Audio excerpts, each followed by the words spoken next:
Welcome to the MBA50 video interview series. I'm at the IE Business School in Madrid with MBA student Raymond Fung, an entrepreneur from Vancouver. Raymond, thank you very much for being with us. My pleasure. Can you tell us a little bit about your background? So I was born in Hong Kong, and then I moved to Toronto when I was 13, and then I did all my education there, most of my education, now it's at the new level. And then I moved to Vancouver after I graduated, and then in 2008 I moved to Shanghai, and afterwards I came here.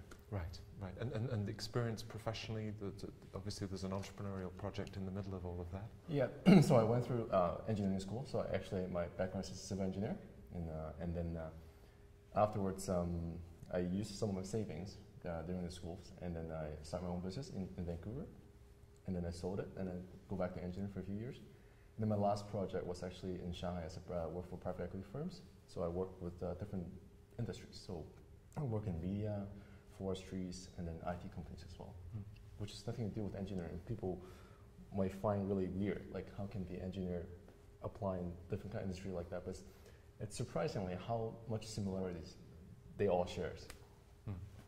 So then, of course, the choice to go to business school with that background. Why Europe? Well, the choice of business school actually was quite clear for me because I spent quite a amount of time in Asia and quite a amount of time in North America. And to me, like even when you grow up in North American education, you don't know much about Europe. And same thing when I was having my educations in Hong Kong as well, you don't learn much about Europe. So to me, it's like a void space that I really want to know a little bit more about Europe. And then when you look at the economy of Europe right now, which is not doing so good, and then you see, I asked myself, how can Europe get out of this hole right now? The answers came up to me, for me at least, they either go to North America or go to Asia, and which I would like to be the bridge to help them to grow on both sides. Because North America is much more saturated right now for business. And then Asia, it's still kind of like a hidden miss. So some people don't even know how to enter Asia, especially in Europe. It's being much more self-suffocated like countries or overall for many centuries. And now I can create like an exit door for them to go to abroad, anywhere. Right. And what were the one or two things that really stood out about the IE Business School? Well, first of all, I look for programs. It's a 1 year program.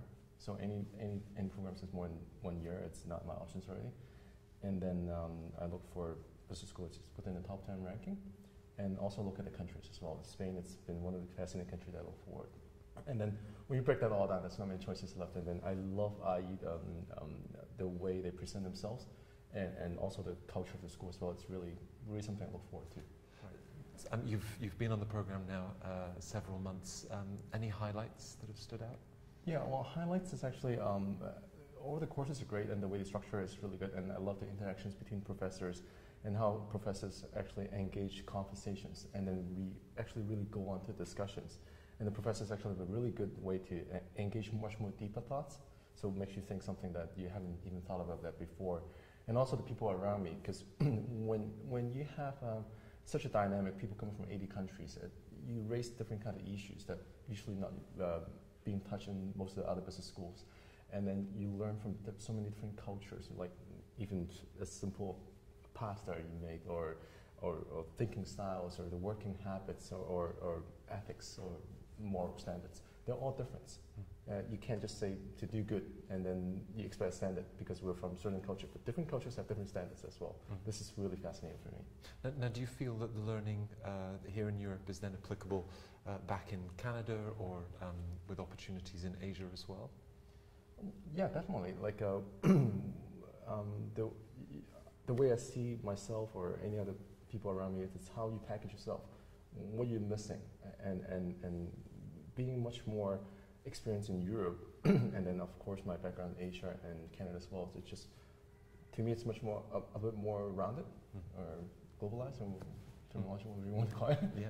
How did you decide to finance your studies? A huge chunk of my savings, basically, and then of course I have a reserve fund. I talked to my parents, and if I ever ran out of that saving, that would be a reserve tab. But I don't have the credit card lucky with me. Obviously, other people looking at the school, it's a very competitive business school to get into. Would you have any advice in terms of the admissions process? when you do applications, really think and ask yourself, what do you truly want? I think that's important. Be honest when you go through applications. I've met with lots of other applicants before from different business school, and then yes, it is kind of like a marketing toolkit, because the only person to review it's your applications. But be truthful and be genuine on your application. I think that's one of my recommendations. Right. Now, of course, the alumni network spreads all across the world, doing very interesting things. What do you hope lies next for you? Well, I'm hoping to find companies or organizations that have a global impact, and then they want to expand in Asia and North America. That's like I said before, and then mainly European businesses. And also, I look for companies and organizations that would want to gear towards to make the world a little better. Let's put it this way. Well, that sounds like a great goal. Thank you very much for your time this afternoon. It's my pleasure. And it was great to speak with you. My pleasure.